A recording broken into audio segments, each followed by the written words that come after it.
देखो, आज तक हम सबकी रातों की नींद उड़ाने के जिम्मेदार सिर्फ दो नाम हुआ करते थे, डीसी और मार्वल। हॉलीवुड के चैंपियन जिनकी फिल्में अक्सर वर्ल्ड रिकॉर्ड बनाती हैं और खुद बाद में उनको तोड़ भी देती हैं। किसी ने दूर दूर तक सोचा भी नहीं होगा कि इंडिया से एक ऐसा नाम ऊपर उठेगा जिसके सामने हॉलीवुड भी बच्चा बन जाएगा। हाँ जी, पेट में गुदगुदी होने का रीजन इस बार इंटरनेशनल सुपर हीरो नहीं, अपना देसी सुपर विलन है। रॉकी भाई द मॉन्स्टर पधार चुके हैं पूरी दुनिया पर रूल करने के लिए। केजीएफ द फेस्टिवल की शुरुआत फाइनली हो गई है एंड पास्ट प्रेजेंट फ्यूचर सब कुछ बदलने वाला है। चेस का गेम खेला है, उसका सिर्फ एक रूल है, दुश्मन को हराने के लिए घर में घुसकर मारना पड़ता है। हाथ में खून का लाल रंग लगेगा तभी सर पे जीत का ताज सजेगा। तो बस रॉकी को घर में घुसकर मारने के लिए एक नए दुश्मन ने अवतार लिया है, अधीरा।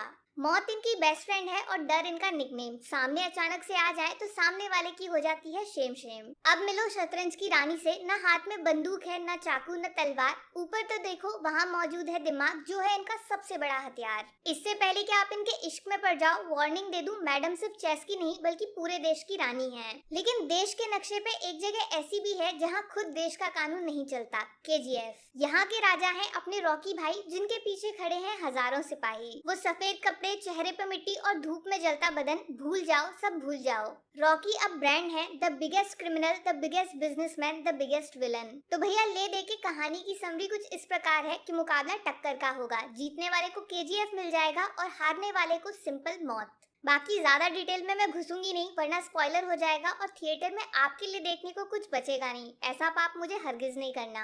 अब देखो, मैं रिव्यू शुरू करना चाहूंगी उस इंसान का नाम लेकर जो केजीएफ को कन्नड़ा फिल्म इंडस्ट्री से बाहर निकालकर वर्ल्ड फिल्म बनाने का सबसे बड़ा रीजन है। Director sir Prashanth Neel. इनकी स्टोरी टेलिंग जबरदस्त है, क्या कमाल का विजन है, खतरनाक इमेजिनेशन। दिमाग में कहानी सोचकर स्क्रीन पे उतारना और बाद में ऑडियंस को रियलिटी भुलाकर उस नकली कहानी में जीने के लिए मजबूर करना। सैल्यूट है आपकी क्रिएटिविटी को। वैसे इस बार कहानी लास्ट टाइम के मुकाबले ज्यादा डिटेल्ड मिलेगी, ज्यादा कैरेक्टर्स हैं तो एक्स्ट्रा लेयर्स भी हैं। पिछले बार सिर्फ रॉकी और गरुणा थे, इस बार बहुत सारे सरप्राइजेस हैं आपका दिमाग नोचने के लिए। और कमाल की बात ये कि हर कैरेक्टर को इतनी चालाकी से लिखा गया है कि आप अच्छा और बुरा दोनों साइड के नजरियों से हर बंदे को देख सकते हो। कौन क्या कर रहा है, क्यों कर रहा है, उसके पास उसका अपना रीजन मौजूद है। एक एक डिटेल का ध्यान रखा गया है, कंप्लीट राइटिंग। अभी देखो, सिनेमेटोग्राफी बिल्कुल टॉप लेवल की है, हर एक सीन डार्क है, इंटेंस है, कहीं पे भी स्क्रीन से नजर हटाने का मौका नहीं दिया गया। स्क्रीन प्ले भागता है बिल्कुल खरगोश की तरह, इतना कुछ चल रहा है ना आंखों के सामने कि आप वो रिस्क लेना ही नहीं चाहोगे। बजट काफी हाई है और पैसा खर्च किया गया है बड़े बड़े सेट्स पे, जिसकी वजह से आप थिएटर से वापस सिर्फ एक फिल्म देखकर नहीं लौटते, साथ में कभी ना भूलने वाला एक्सपीरियंस लेकर आते हो।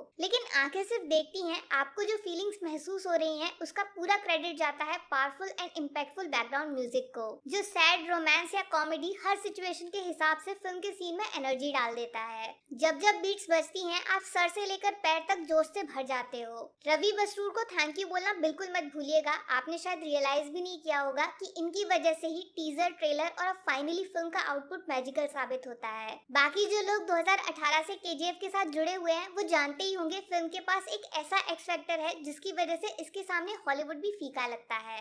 एक्शन ना, वो तो कोई भी कर लेता है, इमोशंस ये सबसे मुश्किल है दोस्त, वो भी एक ऐसी फिल्म है जिसका सब्जेक्ट ही मारधाड़ है। उसमें एक माँ बेटे के बॉन्ड को सेंटर पे लाना, इसके लिए क्रिएटिविटी चाहिए।